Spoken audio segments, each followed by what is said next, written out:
Hello everyone, hope you all are taking good care of your health. So आज हम discuss करने वाले हैं पीएनएल एप्रोप्रिएशन रिलेटेड एक question. So your question is, दो partner है एक्स और वाई, उनका पीएसआर है 3:2, profit sharing ratio 3:2।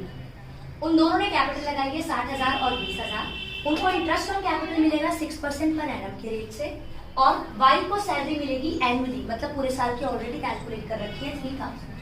The only twist is, आपको प्रॉफिट दे रखा है प्रायर टू आईओसी की कैलकुलेशन से पहले, बट आफ्टर वाई सैलरी 14,500। तो जो भी आपका ये प्रॉफिट है 14,500, जब आप इसे पीएनएल एप्रोप्रिएशन में लिखेंगे तो आपको सैलरी को वापस से एड ऑन करना पड़ेगा, तो आपका एक्यूरेट प्रॉफिट आएगा 17,500। बट आपको इस प्रॉफिट में से 5% कमीशन देनी है मैनेजर को। अगर ये सिर्फ मैनेजर को कमीशन देने की बात होती तो आप इस 17,500 का 5% कैलकुलेट करते और मैनेजर को कमीशन दे देते। But in this scenario they clearly specified कि ये जो 14,500 प्रॉफिट है, दिस प्रॉफिट का ही 5% आपको कमीशन देनी है। अगर ये दिस ना होता तो 17,500, और अभी ये है दिस, तो आप क्या करेंगे, 14,500 का 5% मैनेजर की कमीशन निकालेंगे, उसको माइनस करने के बाद जो ये प्रॉफिट आया ये आपका एप्रोप्रिएटेड प्रॉफिट है। ठीक, फिर आप देंगे वाई को सैलरी, वो पूरे साल की 3,000 दे रखी थी।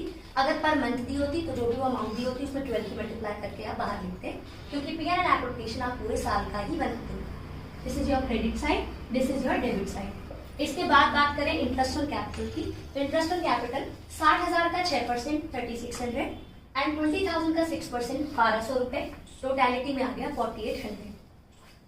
16,775 में से 3,000 और 4,800 माइनस करने के बाद इधर बैलेंसिंग फिगर आई, that will be termed as your profit, और आप ये प्रॉफिट एप्रोप्रिएट करोगे एक्स और वाई में उनके profit sharing ratio, that is 3:2। तो इस अमाउंट का 3/5 5385, इस अमाउंट का 2/5 3590, ये आपका प्रॉफिट जो आपने एप्रोप्रिएट कर दिया। सो होपफुली आपको समझ में आया। For more such videos go and explore my channel accounts point.